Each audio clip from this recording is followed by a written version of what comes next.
From an undisclosed location high in the Hollywood Hills, it's time once again for the long shot. Come hell or high water.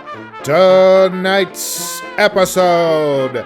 Turns out I'm an idiot. I shouldn't even be alive. And now, please welcome the host of the long shot, Sean Conroy.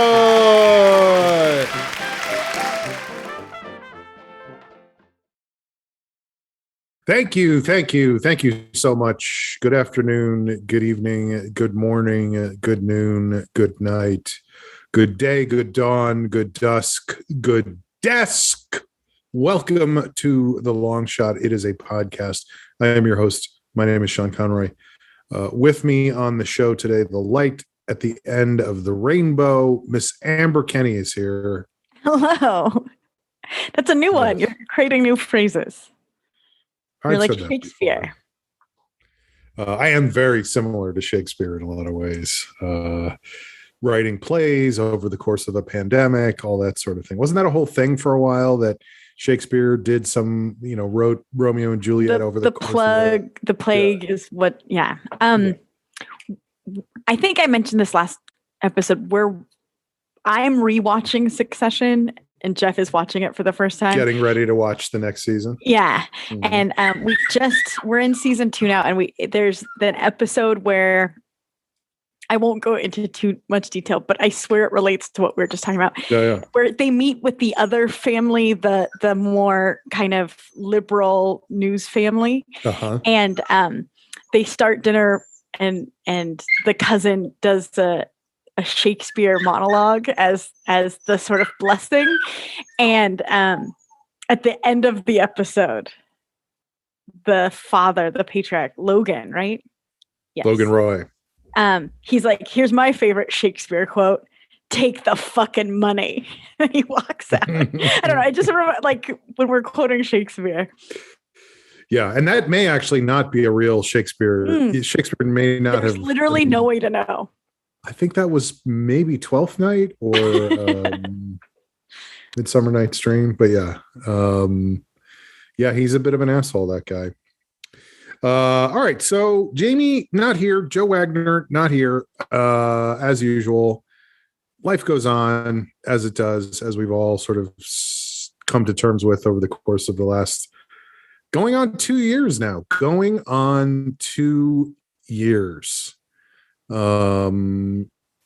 So that's just interesting. That's a long period of time to be dealing with all this stuff. Yeah. All right. Well, we always start the show with a segment we like to call checking in. So let's start today with Amber checking in. Sure.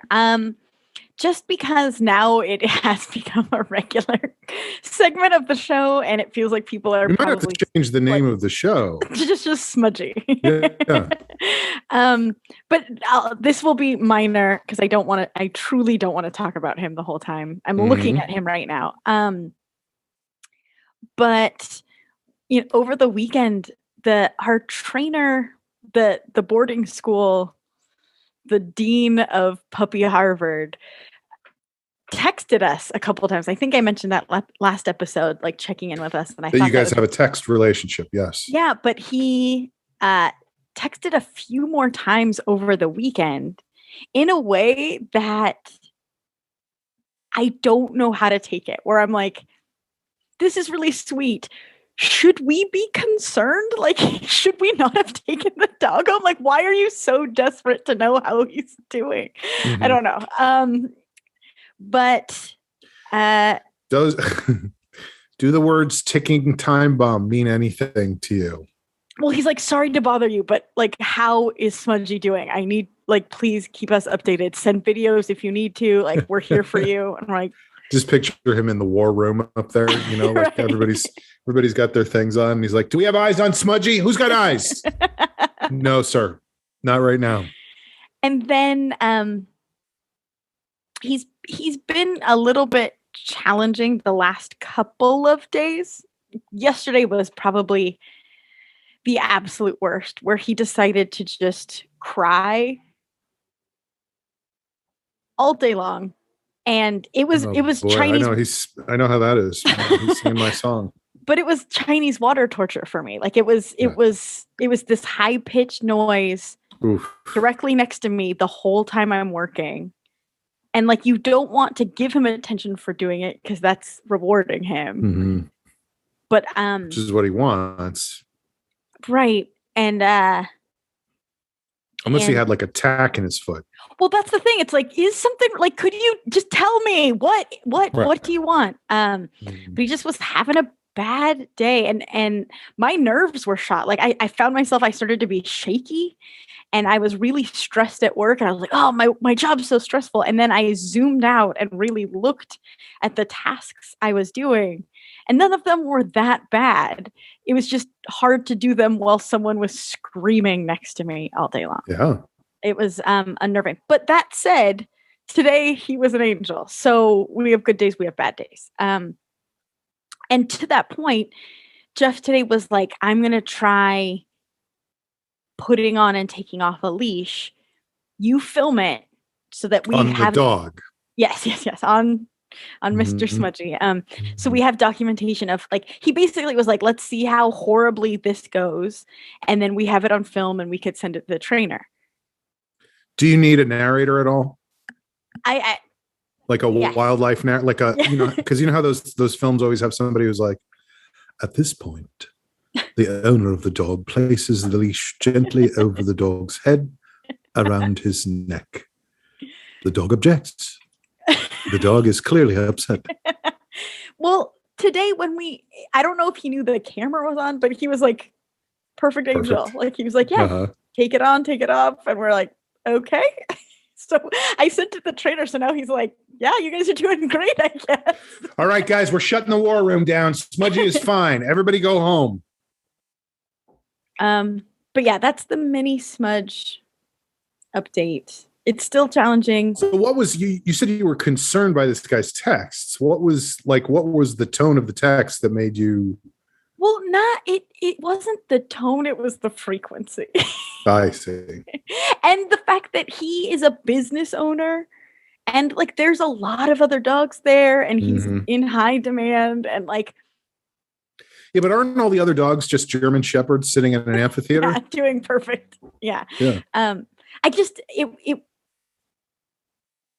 I started thinking, and maybe this is just pessimistic, but it's like, is there a reason that he needs to know how Smudgy's doing, or does he do this with every dog? I don't know. Mm-hmm. Right. You would hope he does it with every dog, because that means he's. But I'm talking like Sunday evening, and I'm like, why are you texting us? Right. But you got visual proof that Smudgy is okay with the leash now. Yeah. I mean, he was today. We'll see tomorrow. And notice the young pup graciously accepts the domination of the leash and moves gracefully towards the front door, which he will exit and thereupon evacuate his bowels in the street. And on Monday, we're supposed to not go for like full walks with him yet. We're supposed to stay in controlled environments. So like that's just hanging out in the yard that we've been hanging out with him in for the past 4 months. But Jeff and I got antsy, and it was Labor Day, so we got in the car for a drive with him, and then we found like a very, very empty, quiet park in Burbank. We're like, fuck it, let's do it. So was it someone's front lawn? It was not. Oh, okay. It was sort of like, hey, there's so much grass here and nobody's around. Right. But he had a blast. He got to like look at trees and grass and stuff. But I don't know if that's what caused him to now be spoiled and why he screamed this week. I don't know. I truly don't know. I'm trying to do him right. You think he may have been looking for another trip to the solo park? Exactly. A little spoiled. It feels very Patch Adams, like that they're like, you need to keep him in this little area. This is the only place he's allowed. But then Patch Adams comes along and he has like a crazy nose on and he goes, Fuck it. Let's go to a park in Burbank. Who gives a shit? Right. Well, because it's something that I'm definitely struggling with. And it's like day to day how I feel. Where sometimes I'm like, we have to do exactly what the trainer said, like to the letter. We put money on this. They're the experts. And then other days it's like, trust my gut. Like, he's my dog. I know what's going on. Like, so it's hard. It's hard. But also my other checking in is, imagine if his text was just like, please don't tell me you're trusting your gut. Your gut sucks.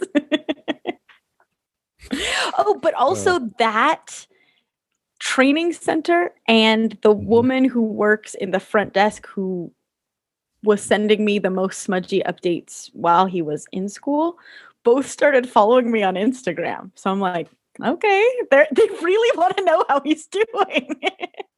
So you're saying a way to get followers is to bring your dog to discipline school. You could get 2 followers, but yes. How did I get followers? Boom. I had a bad dog.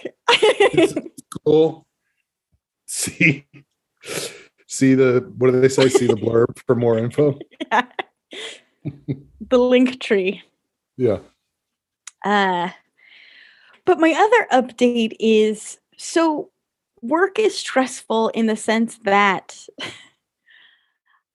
I'm just feeling around in a dark room. Like, I don't have anyone to directly tell me how to do anything. So I just have to figure it out on my own, which typically I like. I like problem solving. I like that. But when there's like a time crunch and a gun to your head, and it, by the way, that should not be happening at work.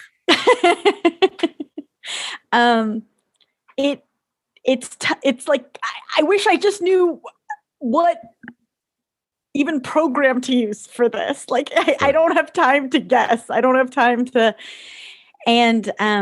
but like, I'm getting there. I'm a month in and I'm feeling a little bit more confident, but there's always been like a huge chunk of things that make zero sense. And people have even walked me through how to do them. And I'm like, okay. And then I go to do it and it's like not there.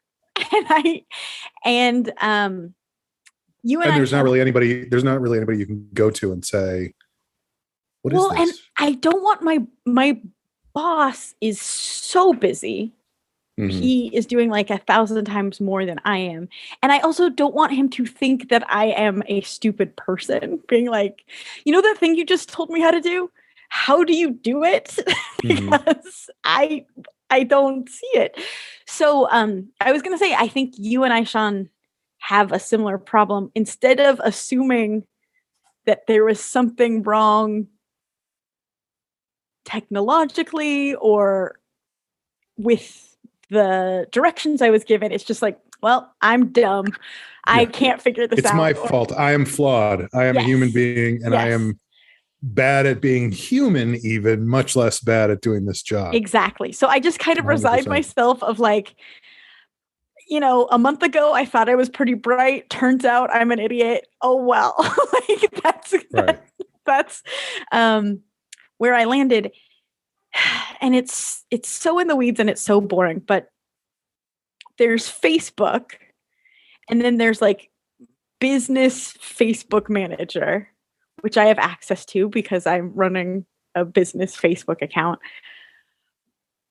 But then apparently... So you're the business Facebook manager. Correct. Or your... It's my business. Uh-huh.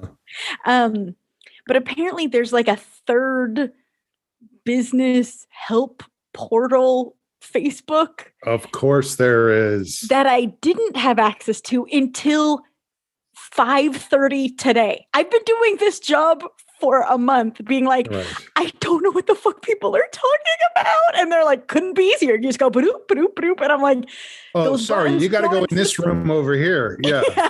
And so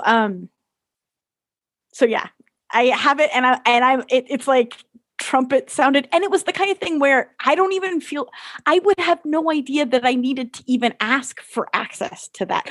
Why would it be segmented into 2 different? Why wouldn't business Facebook just include the help portal or whatever? Like, anyway. So Yeah, I have it now.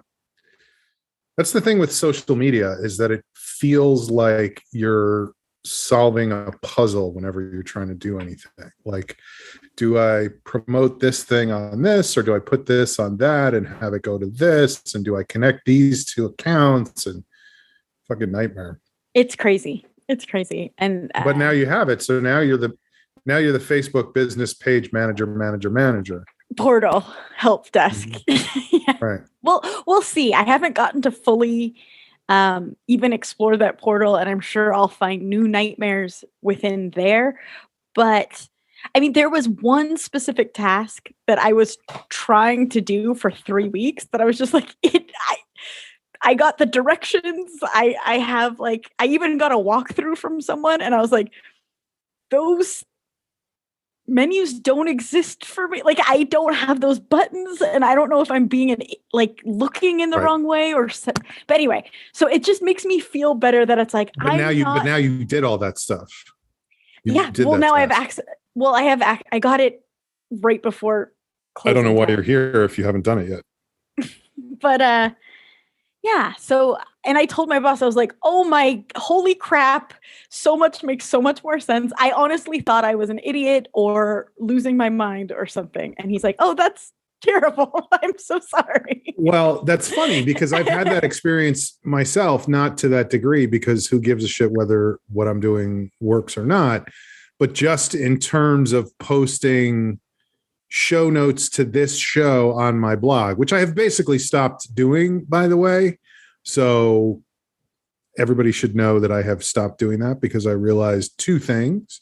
One, that I was spending hours looking stuff up and sort of figuring out what was interesting about what I was going to link to, and just reading. Like, it was another way for me to avoid doing anything in my life and to just read about like the Battle of Thermopylae or whatever, you know.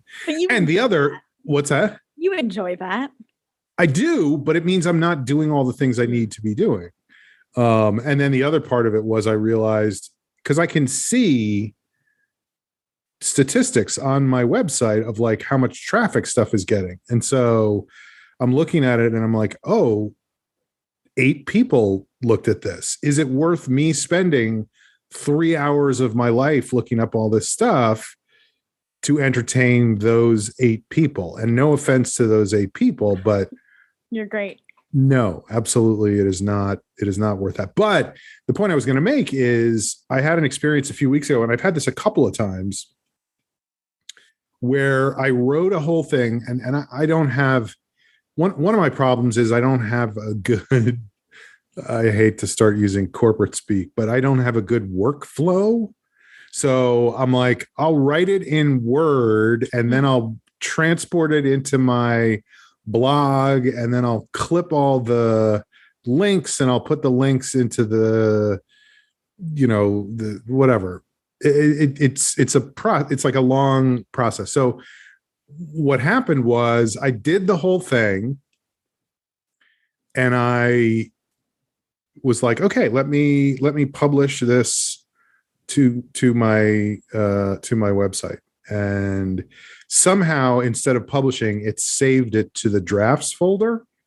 And then I go in the drafts folder and there's just no way to publish. And I know that it doesn't make any sense that there would be no way. Right. What's the point of having a draft if you can't publish? But that's why I say, like, what you said before was right, where it's like, clearly I am the flawed part of this equation, because if it's in drafts, there has to be a way to publish it, because what the fuck are drafts for except to be published later? But there was no button. I was looking, spending 45 minutes going, where the fuck is this thing? And then somehow accidentally deleting the whole thing. And so then I had to go back into my Word document and recopy that and bring it back in. And it ended up saved in the drafts folder again. And the same thing was happening. Anyway, I sent an email to a friend of mine and I was like, can you just look at this? And she has access to my whole website and everything. And I was like, can you just look at this and tell me what I'm doing wrong? Because, and that's where you get into like the self-excoriating language of like, because I'm such a fucking idiot and I'm so stupid, and and basically the next day it was up and I was like, how did you figure it out? And she was like, I just used a different browser. Safari doesn't really support a lot of the stuff in that blog stuff. So I used, Google Chrome or something, and it was way easier to get everything done. And it's like such a tiny, simple thing. And it makes total sense because I've had problems with Safari before. But of course, the whole time I'm going, I don't deserve to live. I don't. Yeah, it's to the max. It's to the extreme. Yeah. Well, and then there's things like, it's so boring. I'm talking about my job, but like I had to post a carousel, like a album of photos, basically. And they posted fine to Twitter. Great. They posted fine to Facebook. Great. Looking on Instagram, not posting. We have like a posting area service. Like we use and so it says like, yep, it's scheduled to post on Instagram 5 minutes ago. And I was like, well, why didn't it? And then there's like a thing that it's like ready for the manual upload. And I was like, what? Like, I don't know what that means. So I ended up just like having to figure out a way to get all those files onto my phone. And then I just did the post on my phone, which I'm sure I'm doing everything the hardest, longest. Yeah, of course. Way. That's what it always feels like. Yep. But then I talked to that service. I like had a call with that service and I was like, can you not post carousels to Instagram? Why is that an option in the service if you can't do it? And they're like, oh, you could do it. You just have to do it all on the computer. And then the second half, you have to use our mobile app. And I was like, how would I have known that? I don't even have your mobile app. Like, okay. Okay, cool. Look, we're just a service. We just provide this for you. We don't explain it. Okay. We're paying you. Explainers. Yeah. But yeah, and they've been, to everyone's credit, everyone's like, let me know if you have any questions. But I'm in that weird gray area where like I don't even know what questions to ask until I'm like at the bottom of a well. You know, like I would have loved to know that ahead of time, but why would I think to ask that? What question would you ask if you were at the bottom of a well? How do I get up? But who are you asking at that point? Whoa, I guess that service. Dawn, what are you doing down here? Yeah, I know what you mean. Like sometimes you're just like, I don't even know what to ask and how would I until it's also annoying and too late. Yeah, and it's also annoying, and I don't know if this was the case, but it's annoying when you talk to somebody like that and they're just like so matter of fact about it, you know? Like instead of being like, oh yeah, this has happened a million times and I'm really sorry and there's no reason it should be this complicated and there's no way you could know until you talk to us. How would you ever know that you needed to use the mobile app? But they're like, oh yeah, for the second app, you just use the mobile app. Just get the mobile app. You get the mobile app, you use the mobile app. Fuck you. Thanks, guys. Piece of shit. That's how my phone calls always end. All right. Well, I don't have a lot to check in with. I was watching TV right before this. What were you watching? As you know, we are in a very intense political cycle here in California right now. And the Republicans are trying to recall Gavin Newsom because he went out to dinner one night at the French Laundry, which he should not have done. And it's become a whole thing, and it's this recall thing, and dark money is involved and lots of whatever. Anyway, I turned on the TV, and if you must know, I was watching Fox News. Of course you were. Are they talking about California? Well, here, I'm sure they are. But what I saw was they cut to, when I turned it on, they had the very wise, perspicacious, brilliant orator, Kellyanne Conway. Apparently she's back Wait, in did the you middle say of things. what was that word? Yeah, I don't know what that means. Don't hold me Okay. to that. I was impressed. Perspicacious. I think it means something about. I mean, is there a way that we could figure out what that There's word? literally no way. I have like 7 computers in front of me, a phone, a work phone. But I'm not going to look it up because I got yelled at last time I. It means having a ready insight into an understanding of things. So yeah. Oh, I like that. She's wise. She's perspicacious. But anyway, so she's back in the middle of things because she was just fired from the board of the Naval Academy, which she should absolutely have been serving on. And by the way, what's hilarious about that is, Biden fired all these people who were on the board. I don't even know if it was more than one military academy or just that military academy, whatever it was. He fired a bunch of people. And if you look at the dates these people were appointed to their jobs, they were appointed like January 4th, 2021, December 29th. Right. Like it was just, yeah, it was just Trump going, I want to get some of my people in there to fuck shit up. Like, I'm just going to do everything. And he did that in every whatever. But anyway, I turn it on, they go to commercial, and it's fucking this Republican candidate for governor, this Larry Elder motherfucker, who is for people who don't know, he's a conservative talk radio host. He's African American, and he hates. He's a white supremacist. He literally adheres to the principles of a very famous white supremacist, and says that any black person who complains about how they've been treated in the United States is a liar, is making it up. So anyway, I don't have a lot of good things to say about Larry Elder, but I see him and I'm like, this motherfucker, let me see his political commercial. What's he doing? And he's like out walking in the woods, and he's like wearing hiking boots, and he's going, I like to get out and around, and I whatever. And slowly I realized that this is a commercial for a pain cream. It's not a political commercial. It's Larry Elder doing an advertisement for a pain cream that you slather onto your arthritic neck to reduce the difficulty you're having walking through the woods in your hiking boots. I've never heard of something like that. Well, it would be like Ben Gay or something like that. No. I've heard of medicine. You're talking about the television commercials? I've heard of commercials. I mean, like a current political candidate. Also, it just seemed so fucking absurd. Like, Here is this guy who is saying, I should be the next governor of California. But in the meantime, I make my money doing commercials for pain cream. Like, it was such an encapsulation of how ridiculous this whole fucking thing is. So I, unfortunately, I shot the TV. That is which I should not have. I shouldn't even have a gun in the first place, much less use it to shoot the TV. Although the only thing that stops a bad TV is a good guy with a gun. So it's another bad TV.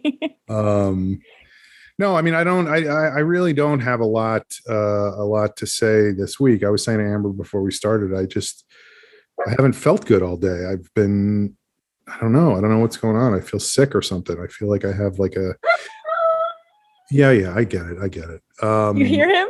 Yeah. He's up.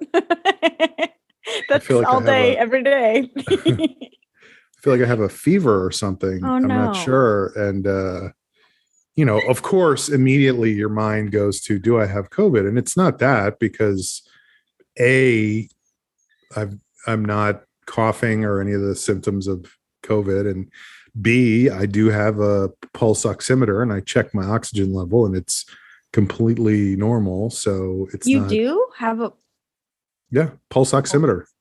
Wow. Yeah, I think there's a certain perspicacity to a pulse oximeter. Oh God. So lick.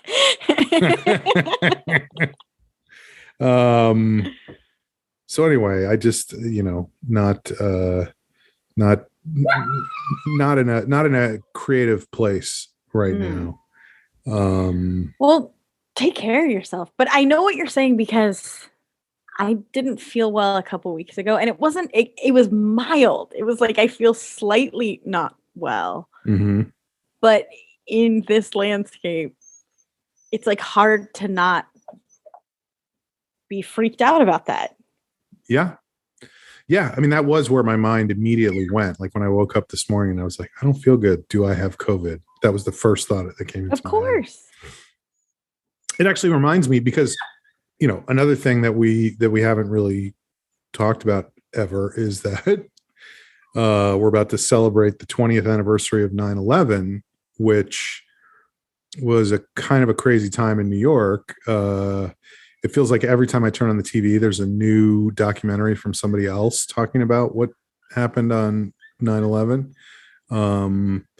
But in addition to what happened in New York at that time, with the airplanes and, they started flying regular military jet flights over Manhattan, and you could hear them. Like if you'd be in bed at night and you would just hear these, jets flying overhead and know that they were protecting the city from any attacks. But on top of that, that was at the time when there was anthrax discovered in a variety of places around the country. And, several people died. People got really sick. And I knew that I had been in 30 Rock the day that they found anthrax there. So, having a neurotic brain, like anytime I would cough after that, I'd be like, oh my God, did I catch anthrax? And then you're looking for it. And so you see it more. Right. It's like it's just cycle. Yeah. But so far, so good. I don't have anthrax. I don't have COVID. And knock on wood. And we'll see if this ever gets back to normal. Because I guess Biden is really fucking up the COVID stuff. That's the other thing that I've been very conscious of as I watch CNN is how hard they're rooting against Biden in their coverage. Well, of course. That's their whole thing. They need controversy to get people to watch. First, he fucked up Afghanistan. That whole debacle is entirely his fault. Forget the 20 years that happened before. Then he's been fucking up COVID for years now, I think, right? Well, he's been in office. How long has he been in office for? Like 3 years? 3 years, yeah. 3 years, yeah. So that's been the whole time. All right. Well, how about this? How about we do parting shots? Because I just don't have that much more to talk about. And everything I do have to talk about is not good. So, oh God. Yeah. Yay. Yeah. So why don't we get into parting shots? Do you have a parting shot for us to discuss? I just wanted to say that I am still doing morning pages from when you inspired me to start. And I think that was in June. Mm-hmm. So I think this marks officially the longest I've gone consistently doing morning pages. That's because great. Every time I've tried to do the artist way, which is, it feels like hundreds of times, maybe because it's so much pressure to do so much that it's like, it's much easier to just cut and run. And I feel like I didn't make it like 2 weeks normally or something. Like I don't quote me on that. I'm not exactly sure about the timeline, but I feel like I have a ton of notebooks. I may quote you because I do have a meeting with your biographer next week. And I know he's going to be looking for very specific quotes. But like, so many notebooks where you see like, this is it. I'm going to keep doing these entries. And then it's just empty. I'm in the middle of like trying to rearrange my apartment, which is a fucking nightmare and is going to take me like 10 years to do. But I've been talking about it forever. And I'm like, let me just move shit around, put shit where it should be, whatever. And I have a whole shelf, an entire bookshelf of journals and pads and comedy notebooks and whatever. And there are so many of them where the first like 6 pages of the book are written in, and then the rest of the book is just blank. 100%. That's it feels normal. Point is, this notebook right here. Mm-hmm. I'll read from it now. No. What are you, Jamie Flam? This isn't even where I started. Like, I bought this mid starting because I think I started journaling at the back end of a old notebook. Right. And so I started this one July 24th.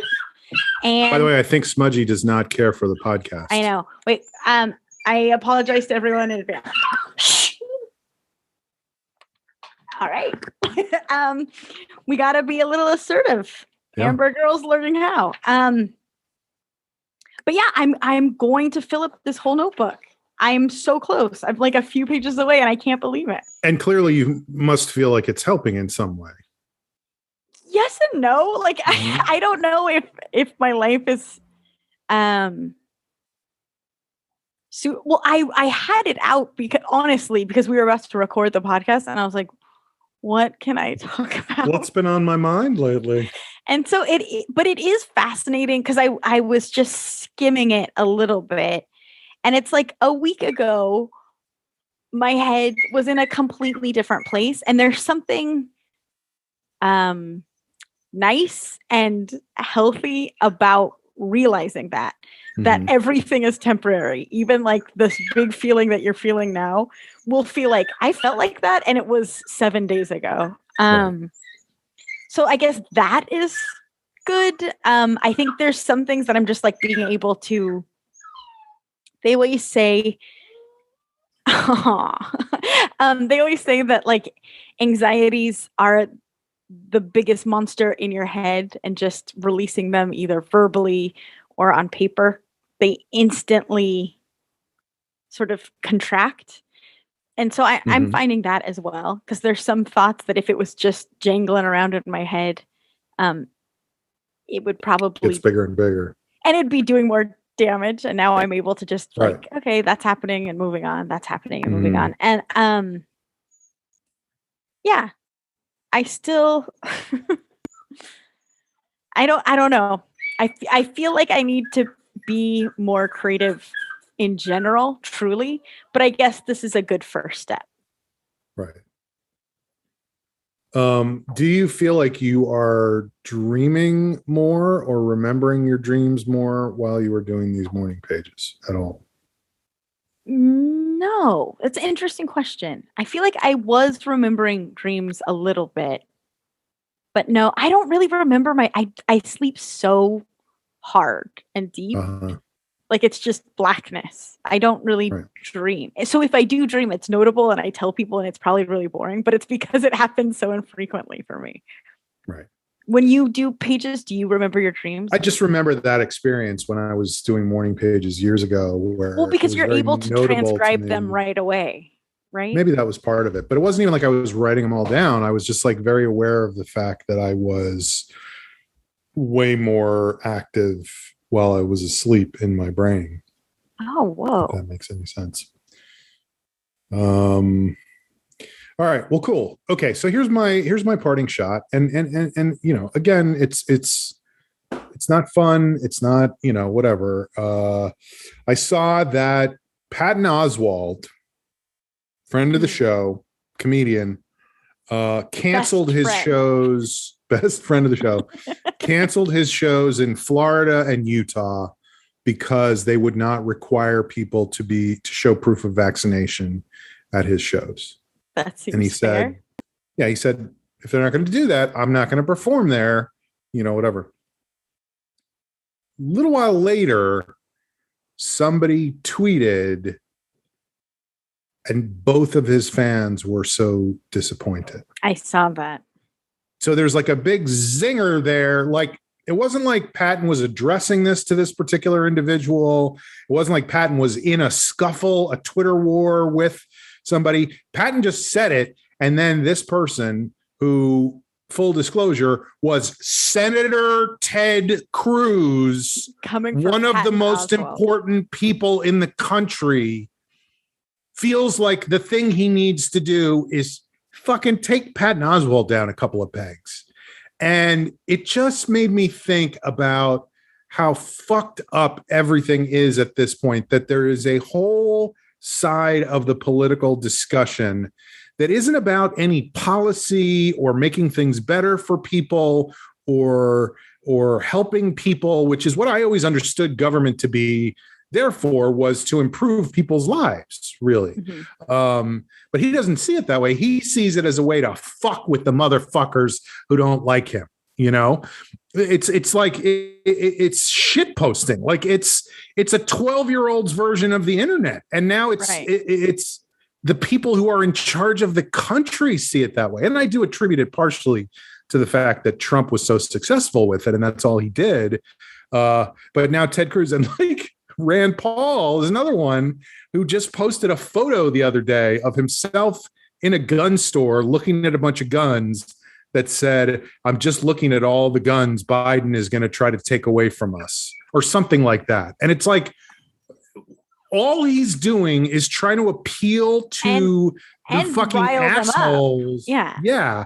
Who are like, and it's just so depressing, because it's like, this is what you worked your whole life to get to, because Ted Cruz. I mean, we know Ted Cruz wants to be a Supreme Court justice, right? That's his ultimate goal.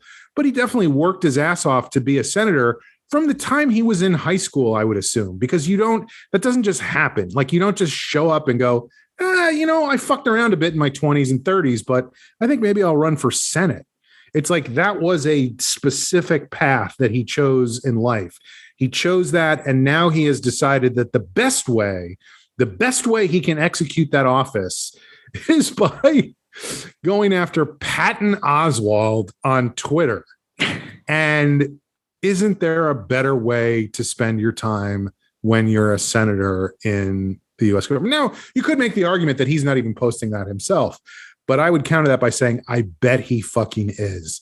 I bet that is him. It's not a staffer. It's him going, because I feel like even an asshole staffer would be like, who gives a shit? Patton Oswalt, like, please don't lower yourself. But anyway, it just really, as many things do these days, obviously, it really rubbed me the wrong way. And of course, Patton came right back at him and just fucking eviscerated him with like 10 insults in a row. And ironically, Patton has more followers on Twitter. Like, who gives a shit who has more followers? But Patton does have way more followers than Ted Cruz on Twitter. Right. You know? It's just so depressing that this is not going away and it's not getting better. And in fact, it's going to keep happening, that these people are just going to, that all they're about is, let me attack people who disagree with me, and let me prove to the people who agree with me that I'm good at attacking those people. I'm not solving anything for the people who agree with me. I'm just making them go, ha ha, yeah, fucker. I'm just dunking on these dorks. It's like an insult fight from junior high school, and that's it. And that's our government. That's our fucking government. Jesus Christ. It's not great. Anyway, that's my parting shot, is fuck Ted Cruz. All right. Well, this has been The Long Shot. I hope you feel better. I do too. I'm sorry that I was not 100% today. No, don't be sorry. I'm an idiot. I shouldn't even be alive. Oh my God. This is a dark episode. We should have done this in Google Chrome. All right. They will, folks, listen to the next episode. Listen to this episode. Tell people about the show. If they listened to this far, they've listened. I don't think they need to listen to this episode again. They could, though. They could. Yeah, if they want to. Shh. Please. All right. We'll see you next time on The Long Shot. Bye.